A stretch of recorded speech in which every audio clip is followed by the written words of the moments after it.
दोस्तों, अपना करियर खुद डिसाइड करना चाहिए, इसीलिए मैं आप लोगों को एक कहानी के माध्यम से मोटिवेट करना चाहूँगा। एक बार एक डॉक्टर बहुत ही महान सर्जन बन जाता है, इतना महान कि उसके पूरे देश में सर्जन का प्रेसिडेंट बन जाता है। यह एक तरफ से बहुत बड़ी बात थी, जिसको लेकर उस सर्जन के घर में बहुत बड़ी पार्टी मनाई जा रही थी। इतनी बड़ी बात होते हुए भी, इतनी बड़ी उपलब्धियां मिलने के बाद, सर्जन के प्रेसिडेंट बन जाने के बाद भी वो डॉक्टर कभी खुश नहीं था। ऐसी क्या वजह थी कि वो डॉक्टर खुश नहीं था?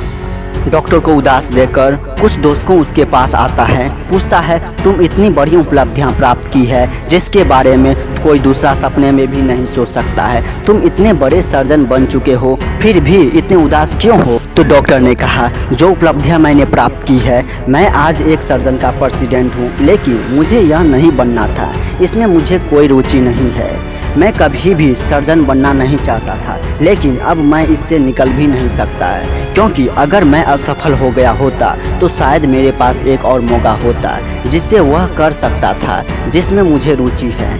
अब मैं एक ऐसी चीज़ से बंध गया हूँ जिससे निकलना असंभव हो गया है। इसमें मुझे रुचि नहीं है और मन नहीं लगता है। तो उस डॉक्टर के सभी दोस्तों ने कहा, क्या तुम मजाक कर रहे हो?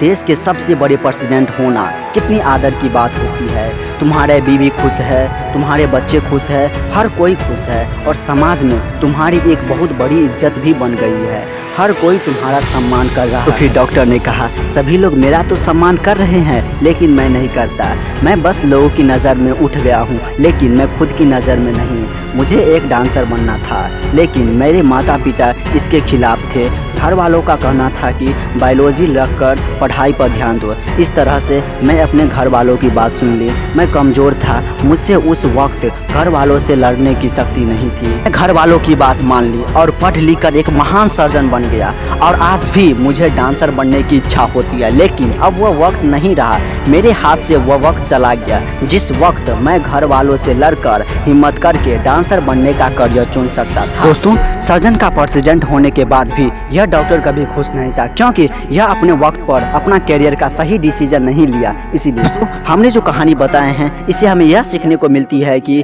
हमें वक्त गुजर जाने के बाद पछताने से अच्छा है कि हमें समय पर ही तय कर लेनी चाहिए कि हमें क्या करना चाहिए। हमें ना तो किसी के कहने पर अपना करियर तय करनी चाहिए, को देखकर हमें अपना खुद का करियर डिसाइड करना चाहिए, क्योंकि आपको आपके अच्छे तरीके से कोई नहीं जानता, तो आपके अच्छे तरीके से आपका करियर कोई नहीं तय कर सकता। दोस्तों, हमारे वीडियो आपको अच्छी लगती है तो हमारे इस मोटिवेशनल चैनल को सब्सक्राइब कर लीजिए, ताकि ऐसी न्यू वीडियो आप तक जल्द पहुंचे।